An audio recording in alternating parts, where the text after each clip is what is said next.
I'm J.B. Symons, and I'm here to talk to you about the book I've worked together that called Getting to Why. A little history about where this came from. I've been a consultant and a psychologist and a variety of other things for about 100 years. And one afternoon, I got a call from one of my clients who owned a $425 million company. And he said, I need to see you right away.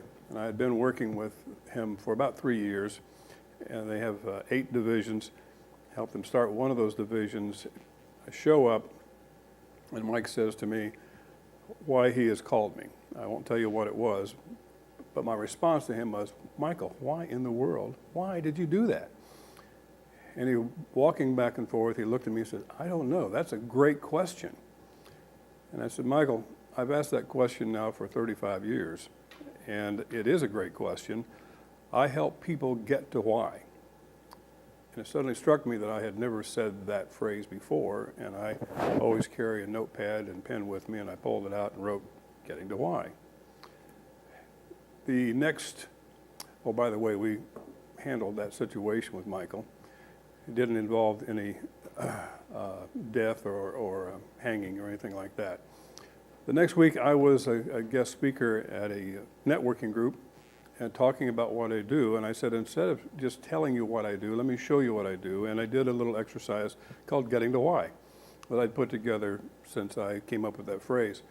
As soon as I had finished, a young man by the name of Matt Rouge, who later on helped me put all this together, came up and said, have you written that down? I said, no. It's just banging around in my head and has been for several years, and it's like kind of like a BB in a boxcar. And he said that I'll help you write it. I wasn't sure exactly where that was going, and so I asked him if he had done some writing, and he has, including some plays off Broadway and a lot of poetry and some other kinds of things. So I said, let's give it a try.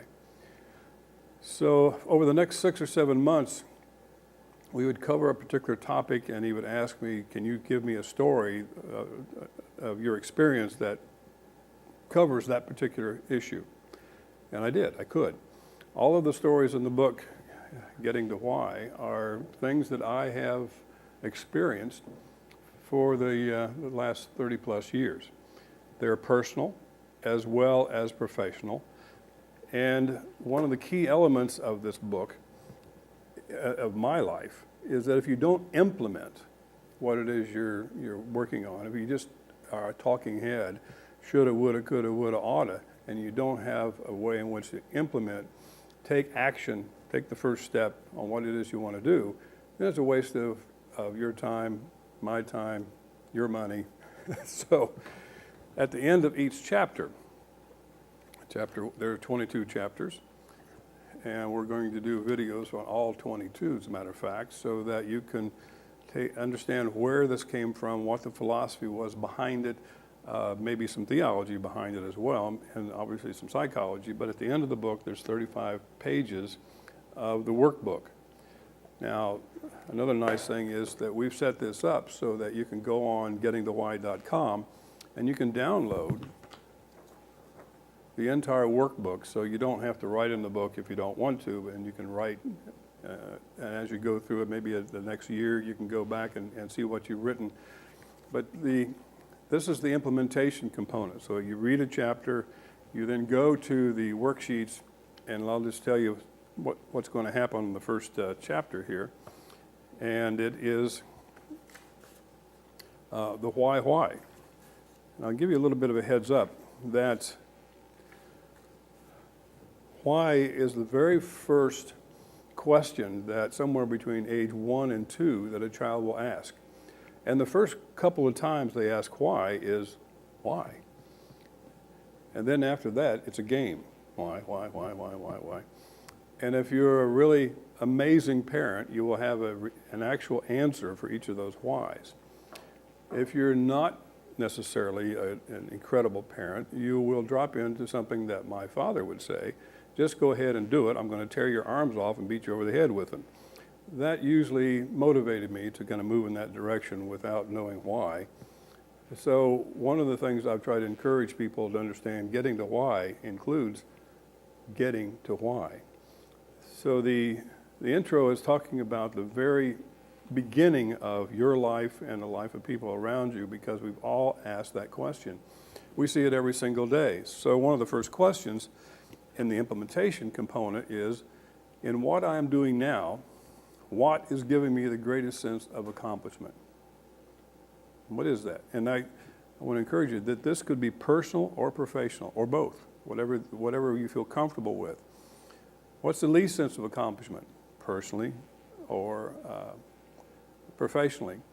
Now, let me share with you the most common response to that second question, the least sense of accomplishment. The most common response is so common, I don't know what is number two. It is so far ahead of the rest of the least accomplishments, that it just blares out at you.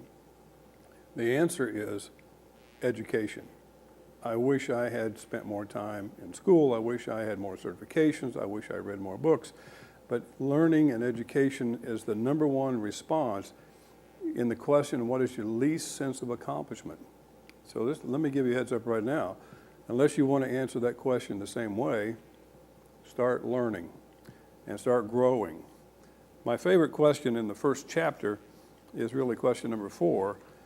And so, what do people criticize me for most often? What do people criticize me for most often? I have a whole list of criticisms, so I'll just keep that to myself. And if you don't know what people criticize you for most often, just ask your spouse or your best friend, and they'll enlighten you. So that's the beginning of the book, where it came from, the philosophy behind it, the implementation components that you'll find in every single chapter. And I encourage you to maybe read this with your children, read this with your friends. I have used it in my training programs to help initiate conversations with people in the C-suite, all the way down to first-line supervisors. I've used this with pre-marriage and marriage counseling, so that people better understand some of the components of what that person that they supposedly are in love with may have kind of under the hood, as we might say. Okay? I'll see you in chapter 2.